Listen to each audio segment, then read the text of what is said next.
Kung masakit ang iyong katawan, pagod o stress, ay eto yung sagot mga mi, 16 Heads Massager. Sa nakikita nyo naman, ako lang yung nagmamassage ng sarili ko kasi pwede mo talagang i-massage ang sarili mo. Hahawakan mo lang siya ng ganito. Imagine mo, sakop niya lahat ang iyong buong likod. 16 interchangeable heads ang pinakamagandang massager talaga. Nakikita nyo naman yan kung paano ko ginagamit. Kasi yun po talaga yung pinakamasakit sa akin. Yung likod ko, yung balikat ko. Kayang-kaya mong i-adjust kung anong klaseng masahe ang gusto mo. Pwede mo po itong hinaan, pwede mong laksan. Pwede mo rin yan gamitin sa mga hita o binti mo at pati na rin sa puson mo, lalo na kapag meron kang buwan ng dalaw. Ang pinakamagandang gamitin para sa hita mo, yung mas malakas. Pwede mo talaga itong gamitin kahit saang parts man yan ng katawan mo. Relaxation anytime, anywhere. Para ka talagang may spa sa loob ng bahay mo.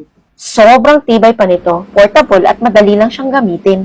Sa mga malapit na mabaliw sa stress dyan, magganito kayo. Sinasabi ko sa inyo, sobrang nakaka-relax. Sarap ng feeling. Kung gusto mo ng ultimate stress reliever, ay mag 16 Heads Massager ka na. Iwan ko yung yellow basket. Bye!